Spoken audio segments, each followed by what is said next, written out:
ক্রিকেটের প্রতি বলিউডের বাদশা শাহরুখ খানের ভালোবাসার কথা কারও অজানা নয়।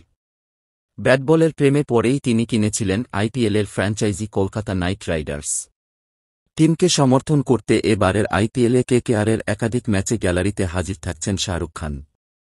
দিল্লি ক্যাপিটালসের বিরুদ্ধে আজ সোমবার রাতে রয়েছে কেকেআরের ম্যাচ।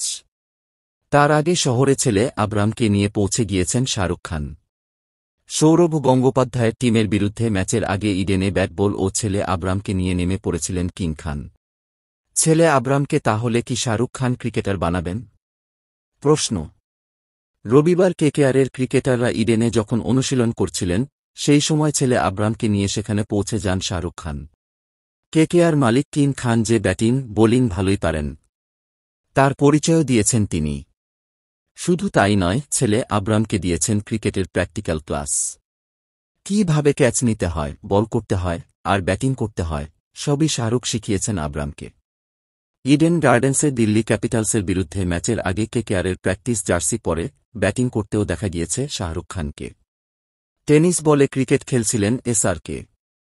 সোশ্যাল মিডিয়ায় সেই ভিডিও ভাইরাল হয়েছে, যা দেখে অনেকেই কমেন্ট করেছেন, ক্রিকেটের প্রতি শাহরুখ খানের ভালোবাসা বরাবর অটুট।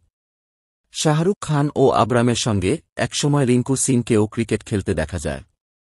সোশ্যাল মিডিয়ায় কেকেআরের ক্রিকেটার রিঙ্কু সিংয়ের একটি ভিডিও ভাইরাল হয়েছে, যেখানে দেখা গিয়েছে আব্রামের বল সামলাতে পারেননি রিঙ্কু সিং। আব্রামের ওয়াইড ইয়র্কার ডেলিভারি মাটিতে প্রায় বসে পড়ে কোনো রকমে ঠেকান নাইট তারকা। ওই ভিডিও ভাইরাল হয়েছে নেট দুনিয়ায়। অনেকে তাতে কমেন্ট করেছেন, ছেলেকে হয়তো ক্রিকেটার বানাবেন কিং খান। সোশ্যাল মিডিয়া সাইট এক্স এ আরও একটি ভিডিও ছড়িয়ে পড়েছে, যেখানে দেখা গিয়েছে 2009 সালে সৌরভ গঙ্গোপাধ্যায়কে বল করছিল আরিয়ান খান। এবার রিঙ্কু সিংকে বল করল আব্রাম। আর দুই ছেলেকেই ট্রেনিং দিয়েছেন শাহরুখ খান। দর্শক, এখন এই পর্যন্ত।